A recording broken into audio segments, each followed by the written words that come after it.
Good morning, fellow ruminators. Welcome back to another session, Rumination with Andrew. Thank you so much for joining this morning as we are about to discuss some very important topical matters. Now, this morning, let's begin with the Dominican Republic. There is a third march, or there was a third march on Sunday as regards the Haitian encampments, the Haitian camps that they are opposing in terms of setting up Haitian camps for Haitian refugees. Remember that now that the United Nations some weeks ago is ordering countries, not even recommending, but they are demanding that countries accept Haitian immigrants and set up, these refugee camps for them so that they can, flee the horrific, what should I say now, the catastrophes, the horrific killings and murders happening in Haiti as we speak. Now, what is happening in Haiti is actually very, very saddening, right? It's a very sad situation that is happening on that land or in that island. The fact of the matter is that we have been asking on this show who is controlling, who is behind the scenes controlling the situation in Haiti, something that we have to ask, something that we need answers for, but it doesn't seem like these answers are forthcoming. And our mainstream media are really, really not seeking to find out what is happening and who is behind the scenes controlling the operations in Haiti. Now, the DR, that's the protesters, were saying that, they need Dominicans here because, for those of you who are not aware, Dominican Republic and Haiti share the same island, right? They share the same land in terms of, it's the same land mass, right? So you have the eastern side belongs to the Dominican Republic and the western end of the island belongs to Haiti. There are two distinct countries, two separate countries on one island. And that is something that has been, posing a problem for so many years because of what happened during the era of colonialism, right? That is what happens when greed is a part of anything. So the fact that the Spaniards had conquered the island in 1492, thereabout, yes, and then afterwards, they didn't find the island to have much of the wealth that they were looking for. So many of the Spanish people, they went to places like Mexico and Peru, where they heard they could have extracted much gold and other natural resources, other minerals, which they did. So this island, called Hispaniola, was left really with just a spattering of Spanish people on the island. It was not prized. It wasn't a prized island as the countries of Peru and Mexico, among other countries where more gold could have been mined.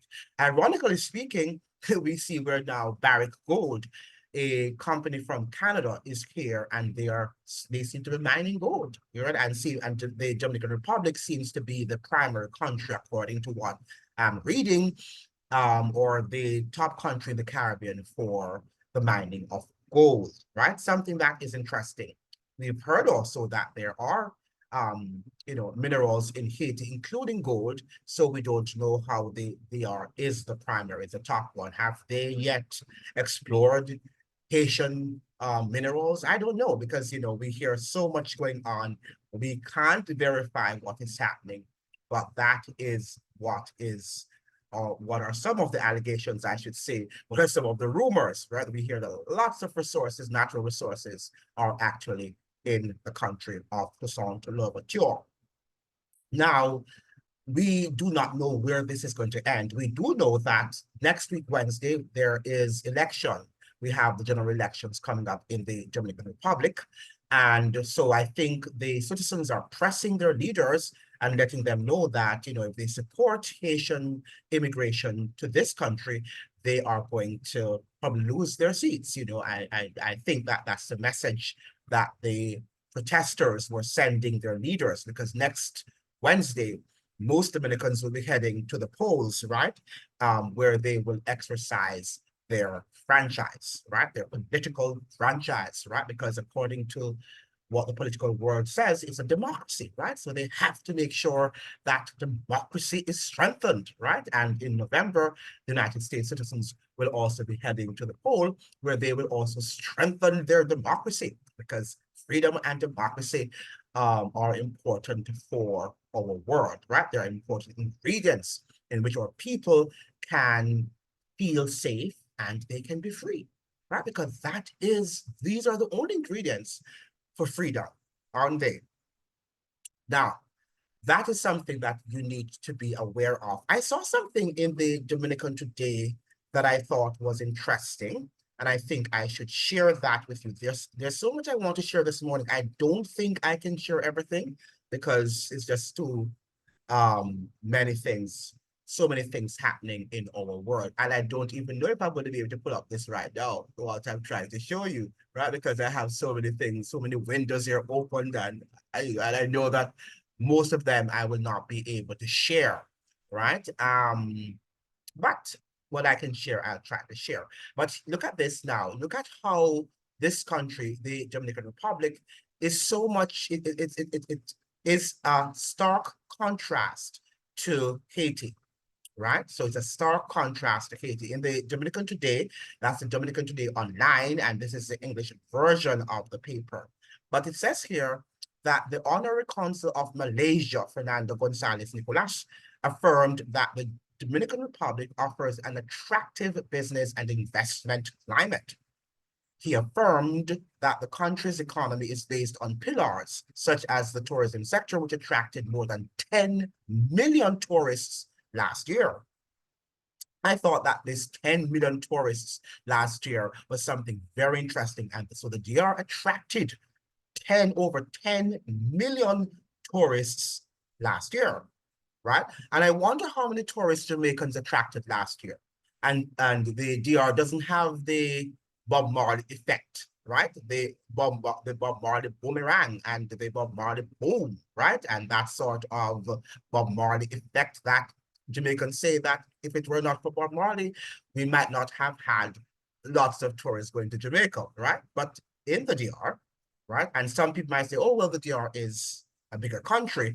But yes, it is much bigger than Jamaica is. But you have countries like the Cayman Islands and Barbados, among other countries, Tobago, also that attract lots of tourists, and they're much smaller than Jamaica is, right? So there's no direct connection between Bob Marley and the number of tourists that go to Jamaica. These are speculations. No research has ever gone into that, right? Here is the DR. The DR doesn't have the cultural capital as Jamaica has, right? A global capital culture. Jamaica is a global cultural hegemon, right? Whether we like it or not. Yet the DR has attracted over 10 million tourists last year, right? They attracted over 10 million tourists last year. Something to think about. The free trade zones continue to make the Dominican Republic the world's leading exporter of quality cigars, as well as the manufacturer of medical equipment. Another sector that influences the country's economy is mining, and one of the largest gold mines in the world operates in the country. He indicated that the Dominican Republic is beginning to stand out in the Caribbean and the Americas as a distribution center for goods and services. The country's privileged geographic location and infrastructure facilitate its leadership, right? So it's interesting to note that Haiti is in that position while this country is really progressing and Haiti is regressing day by day. Haiti is actually on a path of regression, and nobody is able to give a definitive answer, a definitive solution in terms of how are we going to get it back? How are we going to get Haiti back on a path of progress? There is no answer coming. We just hear a lot of noises in the media. Nobody's really saying really what is happening and who controls what. We really don't know, right? There's just a lot of speculation, right? And we just have to observe. What we do know is that the United States is on a quest to what, and if we keep that in our minds, the full spectrum dominance. And full spectrum dominance means unchallenged economic and military primacy and supremacy. It means, therefore, whatever you have in your country, the United States wants and believes that it should own, and it believes that it should control, and it should have supremacy over, something that you have to understand. So if you have oil, if you have gold, if you have copper, right, whatever you have in your country, right, and it is of primary value, the United States wants it, and she believes that she owns it, and she believes that she should control it, right? That is what you need to understand. And there's not going to be any negotiation or any democratic undertaking. This is going to be an undemocratic, authoritarian, takeover or control.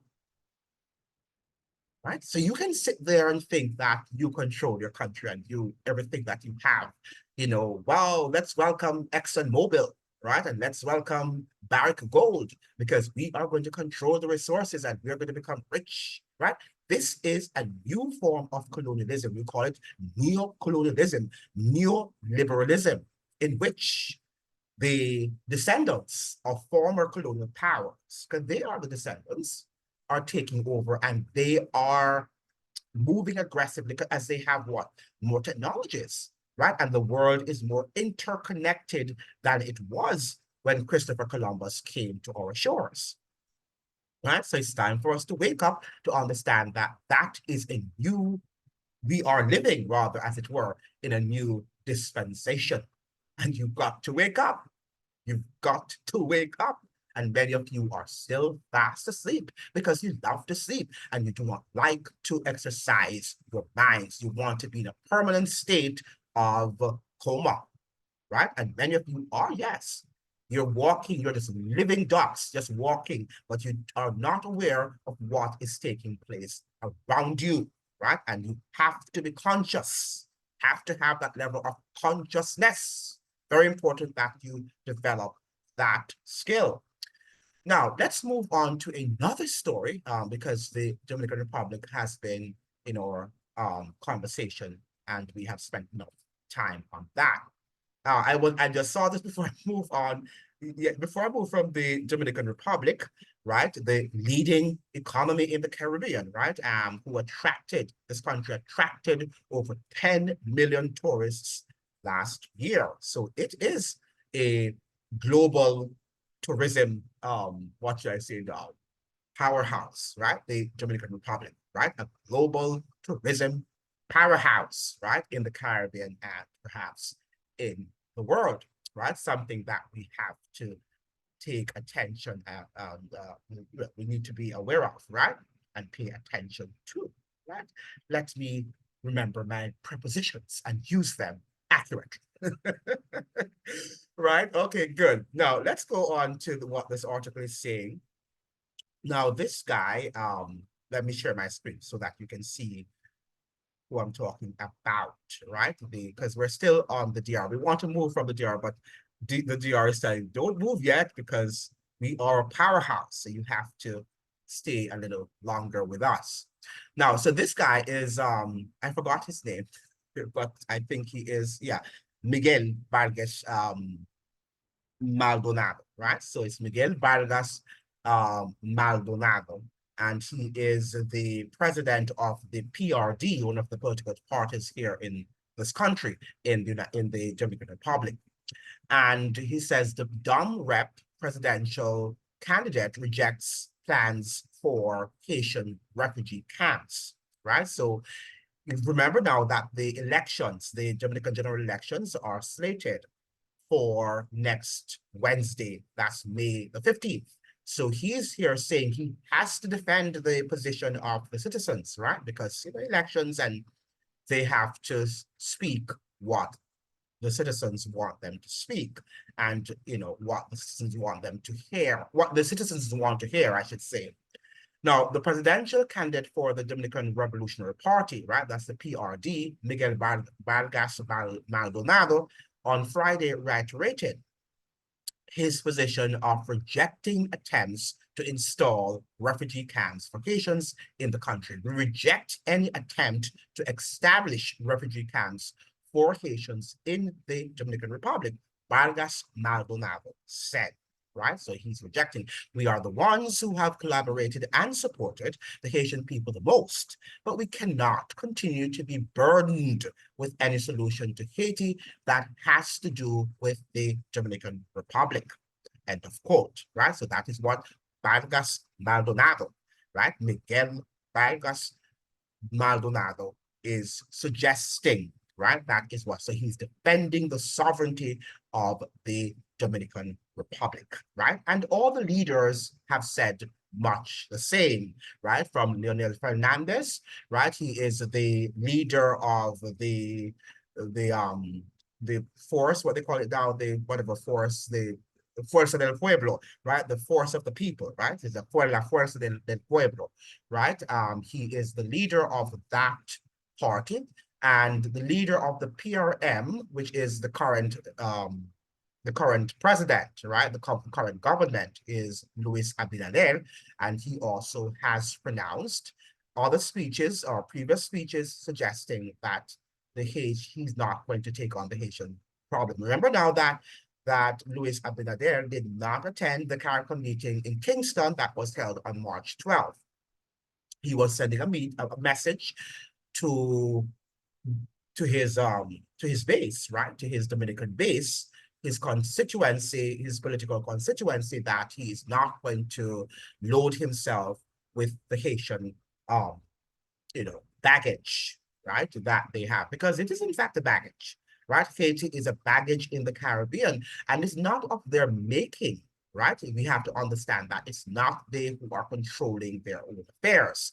In the same way that Jamaicans or Trinidadians and the Guyanese are not controlling their affairs in their country, but other forces are behind wielding their powers, right? And they are the ones who are behind the scenes, the power structure behind the scenes, right?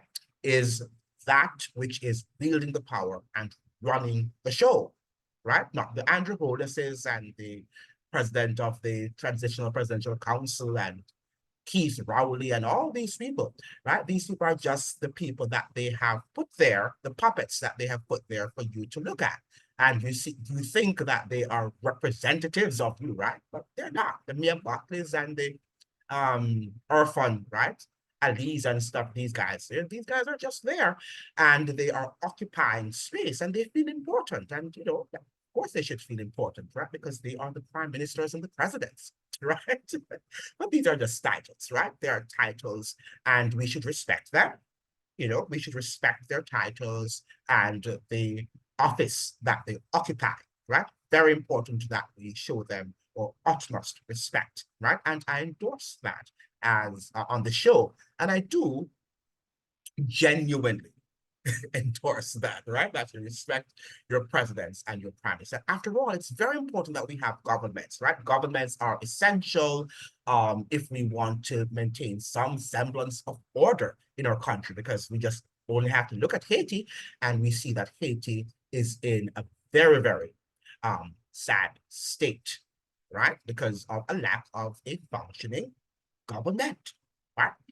Necesitamos gobiernos, right? We need governments, right? Very, very important that we have governments in our world. Now, let us move to Jamaica, shall we? All right. Yesterday, there was a piece of news that came from Jamaica that was a little bit disturbing for me, right? I found it to be disturbing, to say the least. And that news was, the more I am trying to move away from the DR, it's some more of that. But let's go on to Jamaica, because I don't want to look as if I'm crazy. And perhaps I'm crazy. maybe I'm just showing up my colors right now. Yeah, this crazy guy, right? And local, right? And local. He's a crazy guy.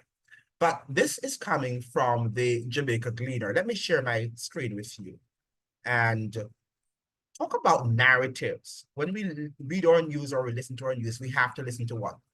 We listen to different narratives. And I'll show you the narratives, how these papers, present their news. Oh, it seems to me now that it's not allowing me to read it. I have to what? I have to be able to subscribe to the article or something. It's not allowing me to read it. Right. It's saying that I have to be uh subscribed. I hope I don't have to be for your sake. It seems like I have to be subscribed, gentle folks, so that article will not be read because I'm not subscribing to the Leader. They have nothing to say about anything.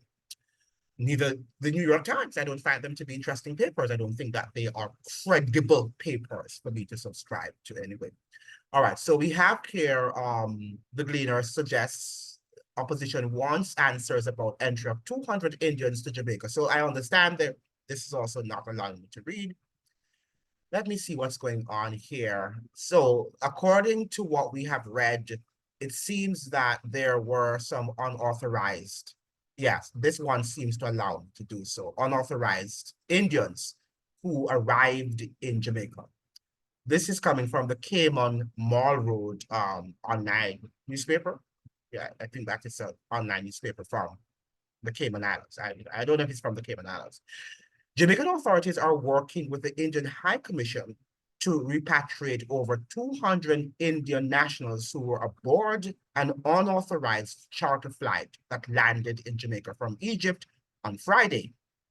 And so the Gleaner also acknowledged that the charter flight was unauthorized. It was an unauthorized chartered flight, which is very strange. Reports are that the chartered flight with 218 individuals, mostly Indians, arrived in Jamaica at Norman Mann International Airport. However, the plane registered in Germany lacked the necessary approvals, including a passenger manifest. Now, how could that be? How could they lack the approvals if they're coming all the way from Germany? Who would take that risk of traveling all that way, thousands of kilometers, right, from Germany to Jamaica without being approved, without being authorized? Something does not smell right here, right? Something is amiss here. And if we had journalism in Jamaica, I think they should be trying to delve into the story. But this is also going to be another story that passes, right? It evaporates into thin air because it's not about telling us the truth. It's not about journalism, rather. It's not about informing us and enlightening the population, right? And making sure we understand what's going on. The flight also reportedly made a stopover in Dubai, where a Uzbek national who is of interest rather to US officials was picked up. Interesting, right? So they are taking an Uzbek or a Uzbek, it should be an Uzbek, um, um, depending on the pronunciation, perhaps, national who is of interest to US official was picked up. Despite the irregularities, airport authorities permitted the aircraft to land and allowed passengers to disembark. They were then granted permission to stay at the ROK Hotel in downtown Kingston under police guard. And I understand that the ROK Hotel in downtown Kingston is a what you call it, 4-star hotel, right? So you're going to have these guys who are unauthorized to remain at a 4-star hotel, something that is really, really also very strange and bizarre to say the least, right? Doesn't make any sense. Well, it does make sense if we talk about corruption, right? But if you're talking about transparency, it doesn't make any sense. Authorities justified this decision by citing the lack of detention facilities at the airport and the absence of space in local remand centers. This is a joke, right? And Jamaica is a land of jokes, right? It is not to be taken seriously. However, concerns mounted over the weekend after several of the passengers were observed freely exploring the city. So the passengers were allowed to go and roam and say, this is the land of my birth. This is Jamaica. Because, of course, they want to see the land of Bob Marley. right? Because they're there to see Bob Marley, because Bob Marley is a national hero. And of course, they would want to see the land and explore the land of Bob Marley's birth, right? That is what you have to understand. They should not be held in remand centers or at the airport, even though their flights was unauthorized, right? And they are so-called illegal, right? They are illegal immigrants, right? And illegal tourists, whatever you want to say, illegal visitors on the island or to the island. But no, they should be allowed to roam the city and to shop and to explore everything that Kingston has to offer. Quite interesting, isn't it? Engaging in activities like shopping without proper supervision. There were reports that some may have left the hotel entirely, right? According to the Jamaica Gleaner on Monday, opposition spokesperson on foreign affairs, Dr. Angela Brown Burke, demanded that the government disclose the identity of the individuals or organizations responsible for chartering the flight, why the flight was allowed to land in Jamaica without proper clearance, and why the passengers were allowed to disembark and enter Jamaica. But let's visit here that the Uzbek national who is of interest to the United States. So therefore, the United States must have been aware that that flight was on its way to Jamaica. The United States authorities must have been aware that that flight was heading from Germany to Jamaica en route Dubai, right? I think that would have been something known to US immigration officials, because they say that this Uzbek national, right, is of interest to US officials. So the US also has answers, well, needs to give us some answers, not only the Jamaican government. Remember now that the Jamaican government has to do what they are told, right? The United States runs the show. And that is what we have to understand. Oh, is it the article? Are they permitting me to read the article right now? I don't think they are doing that. So let's move ahead. So I wanted to show you that, but let us look at what the observer, the way in which the observer has painted. Let me see if I had something here to read. And this, so yeah, this is coming from the Caribbean National Weekly.com. So this is their narrative. We just learned from the, what we call them now, the Cayman Islands, whatever newspaper that they had there. I can't remember the name of the paper, right? Oh, dear me, try to do that. All right, so we have national security concerns raised as unauthorized plane lands in Jamaica with over 200 Indian and Uzbek, right, nationals, right? So, right. So it was one Uzbek national and over 200 Indian nationals and the crew members were actually Germans, right? Weird, right? But weird until you see something that I am about to expose to you, because that is what people are saying. Why do we have a flight that had Indian nationals, the majority being Indian nationals, but the crew members were Germans? Quite interesting, isn't it? Now, this article was written by Janelle Lewis, right? And it says here over 200 Indian nationals who landed aboard an unauthorized chartered flight to Jamaica from Germany were seen freely roaming around downtown Kingston over the weekend, sparking fears of a significant breach in national security protocols.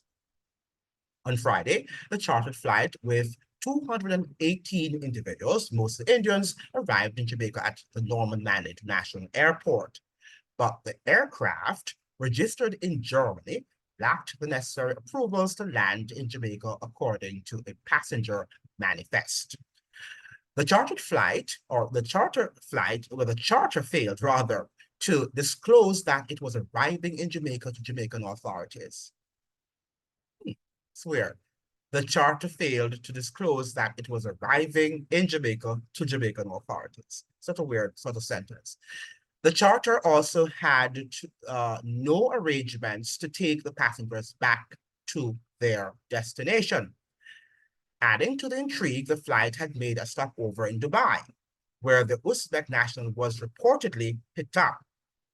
This individual, according to a TVJ, that's the Television Jamaica news report, is of interest to United States government officials. So that is what it's saying. So we have heard from two sources that the Uzbek national is of interest to US government officials, something that we have to keep in mind. Despite the irregularities, airport authorities permitted the aircraft to land. Right? So they permitted that aircraft to land, allowing passengers to disembark. Is it that the Jamaican authorities would have returned the flight if the Uzbek national, who is of interest to the United States, um, if that's Uzbek citizen were not on the plane or was not on the flight, would they have returned the people back? I don't know. I don't know. Something that we have to question. Had the Uzbek national not been on the flight, would the flight have been returned back to its country of origin, back to Germany?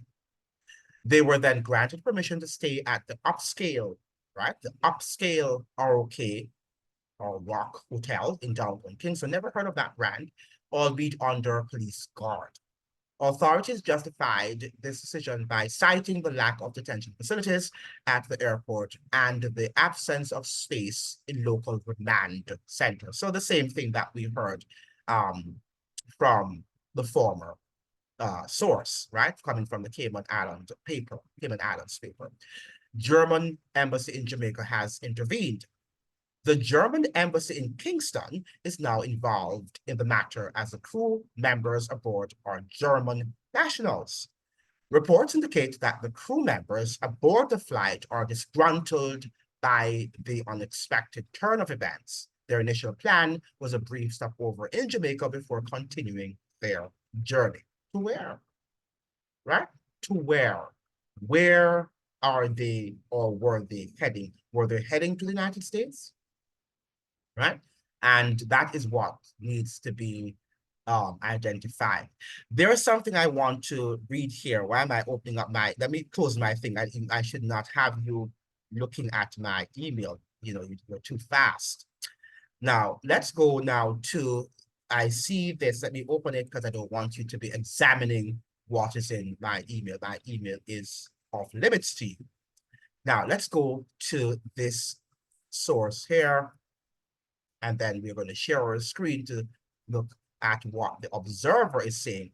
And I think I should open this too. There's so, let me close some of these things that I am not using so that we can make space for other information. Yeah, all right. So let me open up here. So many things this morning on my mind to discuss. I don't think that I will be able to discuss everything with you, but so much we can't talk about everything, right? Okay, now this is the Jamaica Observer. And for those of you who are not aware of this newspaper, this is actually a mouthpiece of the JLP, right? The Jamaica Labour Party. And so let's listen to their narrative. Now, flight with over 200 Indians to depart today.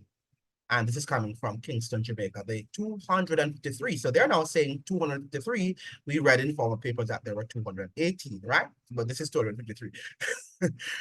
Talk about narratives. Talk about narratives. So you need to understand that these newspapers present what? Different narratives of a story. And you've got to understand. The 253 foreigners who arrived in Jamaica on Thursday but were refused entry by immigration officials. So why are you saying they were refused entry when we understand that they were not refused entry, that they actually landed and they were disembarked on security concerns, based on security concerns, are scheduled to depart the island in short order, right? According to a news release from the Ministry of National Security on Monday, arrangements are in place to supervise the departure of the German registered aircraft USC, whatever that is.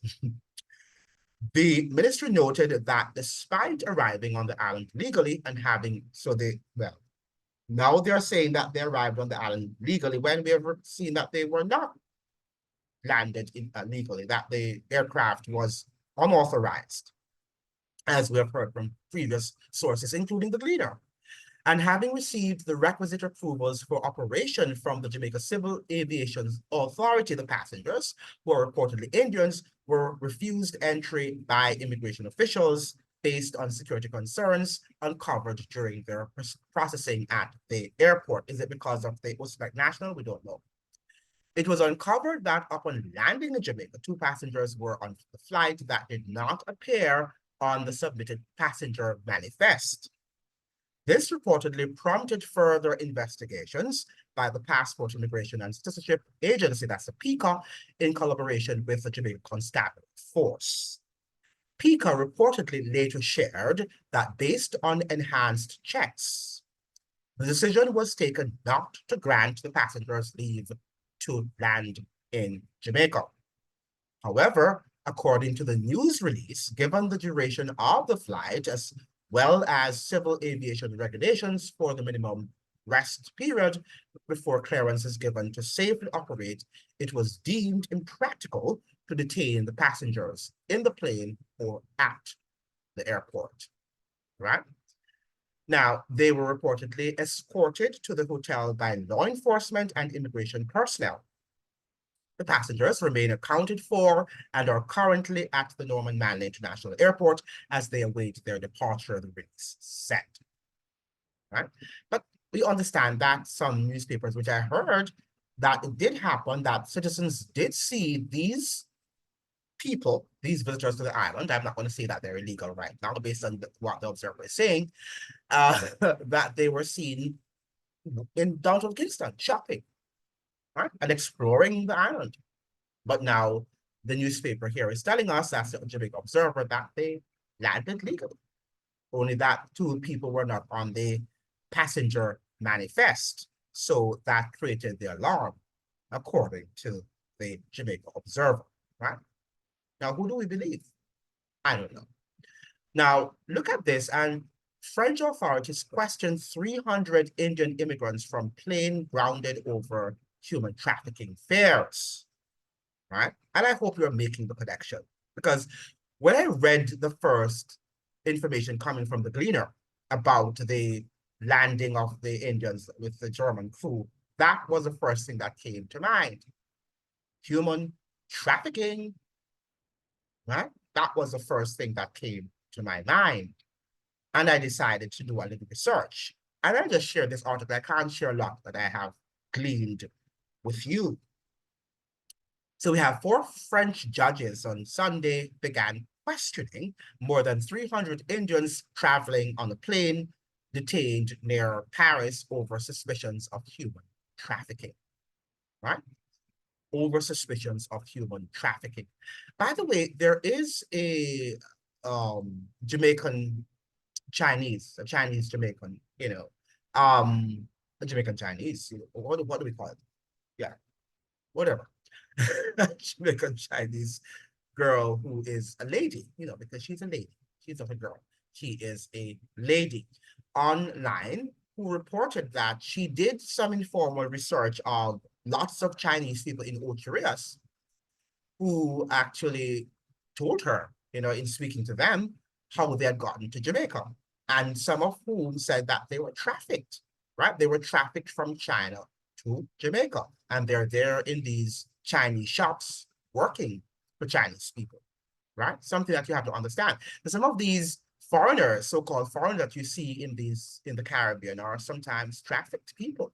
And they're there working for their employers, and we don't have a clue of what really is going on. So we have the Nicaragua-bound Airbus A340 has been held at Valtre Airport, 150 kilometers, 95 miles east of Paris, since arriving from Dubai. So they're arriving from Dubai. And remember that this route, this plane, the plane that landed in Jamaica, legally or illegally, we don't know, the unauthorized charter flight coming from Germany, it was from Germany to Dubai to Jamaica. So here we have now, this was coming since arriving from Dubai, so this was coming This was a Nicaraguan flight, and it seemed that it was from Nicaragua to Dubai on its way to France, right? That's the impression I'm getting. Since arriving from Dubai on Thursday for fueling after an anonymous tip-off that it was carrying potential victims of human trafficking, right? Talk about slavery. The judges have the authority to extend the detention order being used by border police by 8 days initially, and for another 8 if required. They have 2 days to complete speaking to the passengers. The goal is to be able to see everyone. Alec Brown, the prosecutor for challenge in Champagne region, right? I'm just trying to show you that I speak French, right?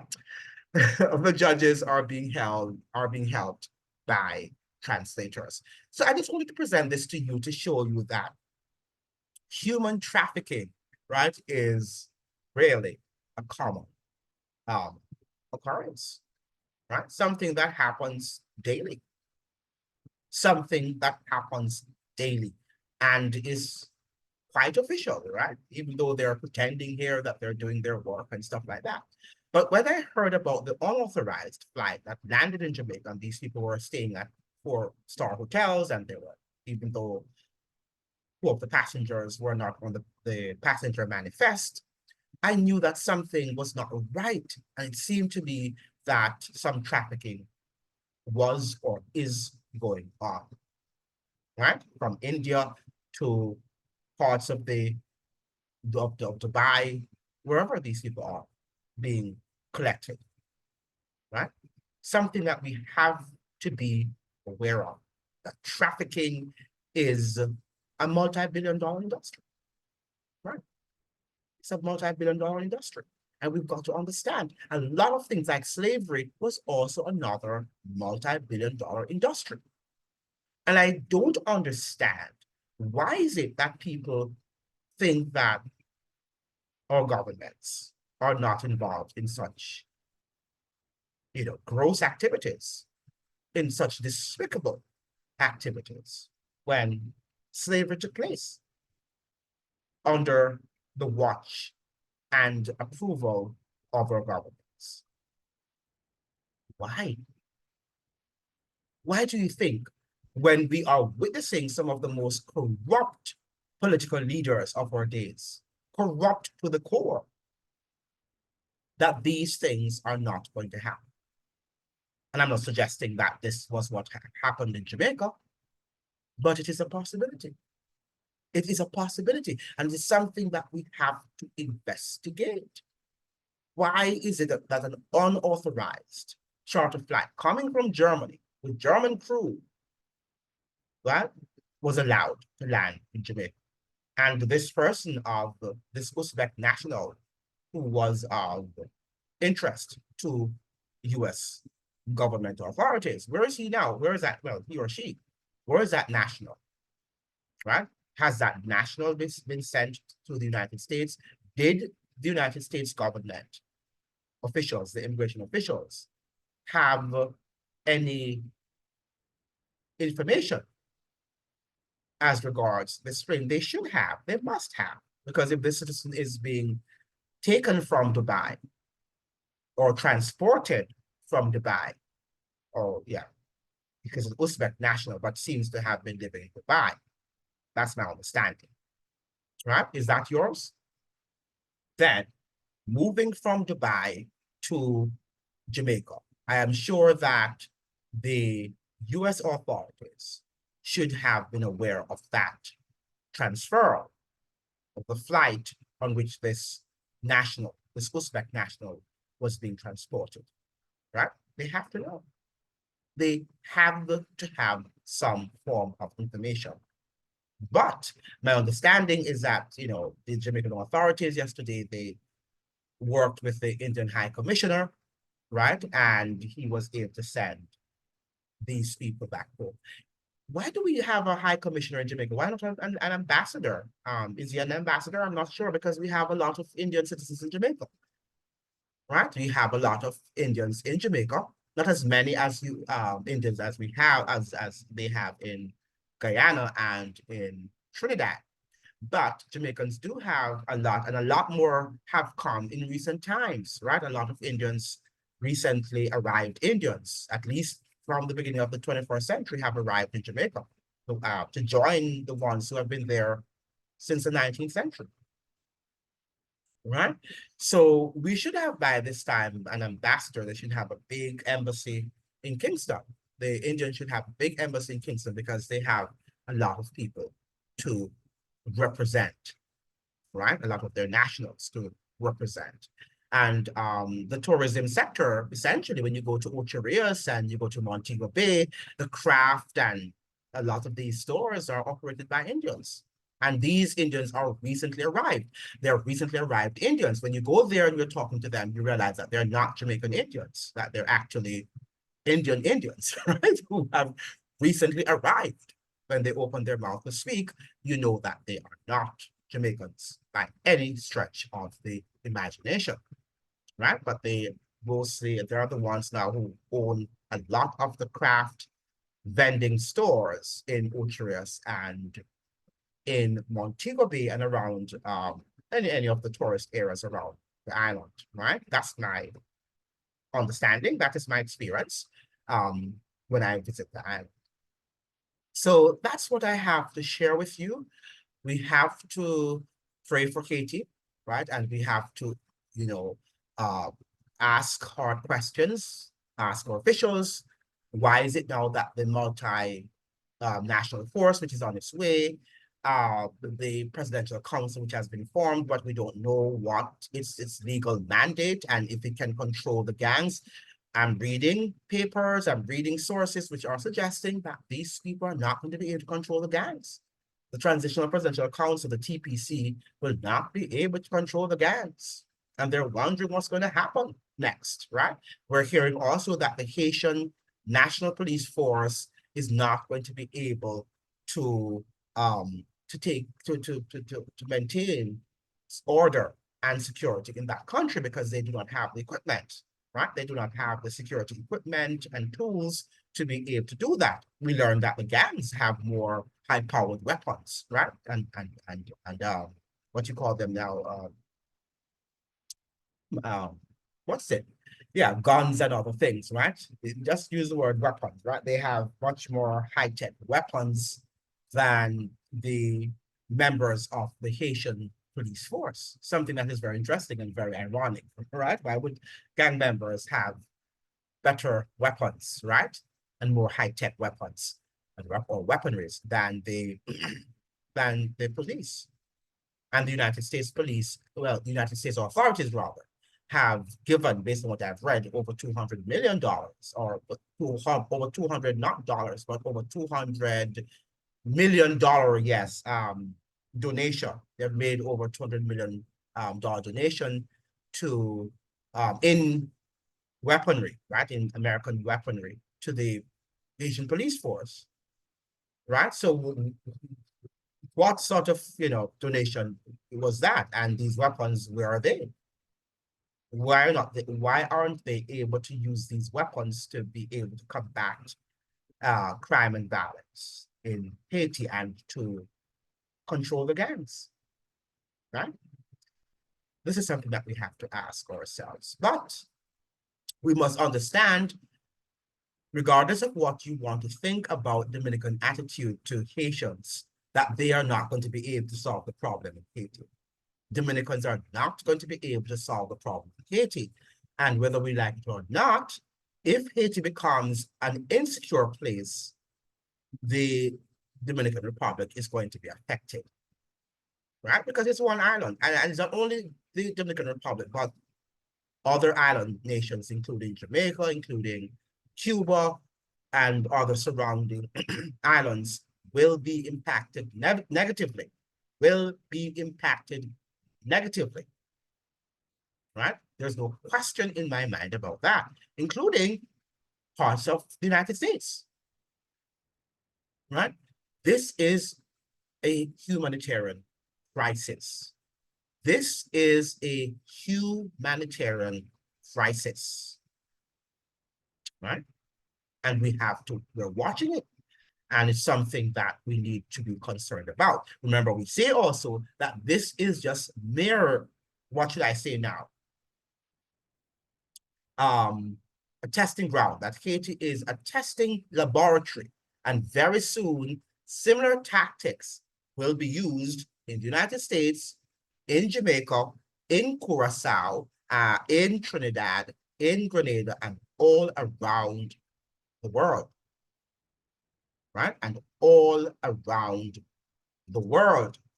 And this is something that we have to understand, right? This is something that we must understand and we must pay attention to. Something I want to leave you with this Bible verse, and it's coming from Revelation 17, verse 13. So open up your Bibles, and you need to read the book of Revelation.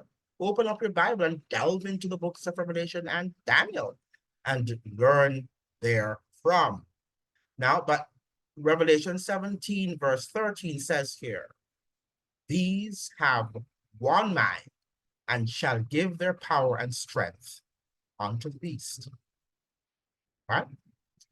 You have to study what the mark of the beast is going to entail, right? But they say these people are of one mind. The power structure that we have, even though they appear to be fractious and divided, right? They are of one mind. And they are going to give their power over to the beast. And that's what I've been saying to you. You talk about Democrats and Republicans. You talk about the People's National Party versus the Jamaica Labour Party. You talk about the PRD versus the PRM versus the Fuerza del Pueblo, the Force of the People. All of these people are one people. They're of one mind.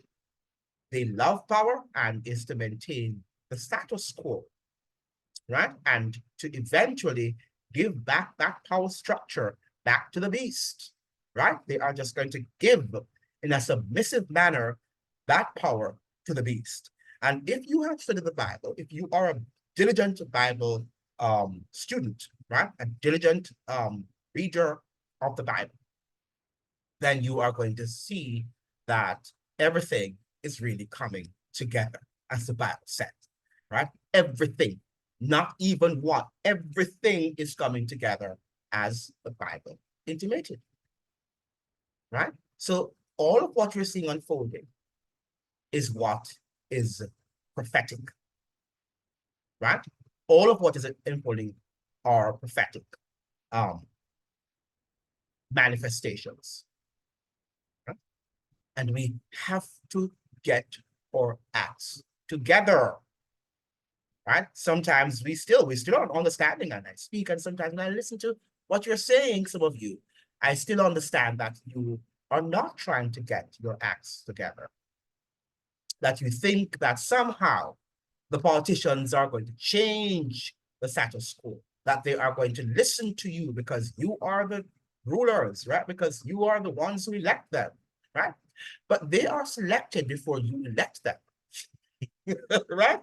They have been selected, and then they tell you, they decide who they want to be there. And whether it is the Democrats or the Republicans, they've been selected. And if you look at the United States, you see two old men vying for power, right? Two men, one already in his 80s, and the other one is almost there, almost getting to his 80s, right? Vying for the presidency. That should tell you something about who controls the system, right? Because in normal times, that would not have happened, right? With a much more educated populace, that would not have happened. But we're living in a populace where everybody wants to be entertained.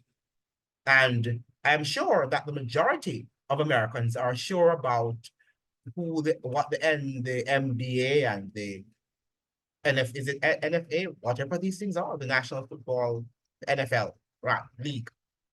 I'm sure they know every iota of it and who is next and who is the star and who plays what, and who doesn't play what. Right? I don't care. but you care, right? And you're not following enough of what you need to follow. And then when you are deceived, you're going to be crying, right? When you and your children are deceived, you are going to be crying and asking for help. But God cannot help you if you do not want to stop watching these things and are distracted, because these are just distractions, right? Everything that you're doing in everything in the sports world, the movie world, these are just distractions, and they're not there to help to build you and to, even the TikTok that sometimes I follow, all these are distractions, right? Distractions, they distract you from the word of God and from spending time in developing a relationship with God so that you will be able to discern what is happening in the world, right? What is happening in the world. And what is happening in the political world is going to morph into religion. And we're seeing it, whether it's on the left, the political left, or on the right, it has a religious flair, right? It has a religious flair. And be very careful of people who tell you that they're atheistic, because there's nothing called atheistic. You're not atheistic because you believe in something and you will defend it to your very death, and that is your religion, right? That is your religion. Whatever you will defend to death. Could be Gaza, could be Israel, could be whatever, could be Jamaica, could be the Dominican Republic. If you think that you want to die for something so much that occupies you, it can become your idol, right? Let's be prepared to die for God, to die for Jesus, and not to die just merely for some frivolous cause right now that really are controlled or is controlled by the same people, right? The same people, because there's a lot of deception, in the world. And we've got to understand that if we do not study, particularly the Bible, the Word of God, we are going to be deceived. We are going to be deceived. There's no other way around. I can't emphasize that point to you anymore. You could have read 1,000 books. You are going to be deceived because you are up against an enemy of our souls, which the Bible described as very intellectual, right? The most powerful created being that God has created. And he's not only powerful physically, but intellectually. He is no other being but God can outsmart him and can win him, right? No other being. And in heaven, and some of the demons that he has, the Bible talks about their principalities and powers. And these principalities and powers that exist in heaven, outside of God giving them that power to defeat him, cannot defeat him. And the demons that he has cannot defeat him. Only God can defeat this being that he has created. So if you think you can outsmart and I saw it, you can't trust your very senses. Because he will control your senses and make you think what you believe, that's what you have seen. And that is not necessarily what you're seeing, but you think that that is what you are seeing, and you still not understanding that the enemy of souls can distort your senses. Distort what you hear, distort what you see, distort what you feel, distort what you taste, distort what you smell. Right? So we have to be always linked to God. Our minds have to be connected for God to say, is this what I'm hearing? Or seeing? Or smelling? Or touching? Right? It's time to get your acts together. Thank you so much for joining. I look forward to seeing you in another video where we shall expound on some other important topical matters. So please have a great day. Remember also that you need to subscribe and you need to like the videos. this is a business, and YouTube is, working based on the algorithms, right? So if you don't like the videos will not be shared to other members on the platform. So it's very important. As soon as you open the video, like it up and make the number so that other people can view the videos. Very important that you do that. Share. Sharing is caring. All the best to you. See you then. All the best. Ciao.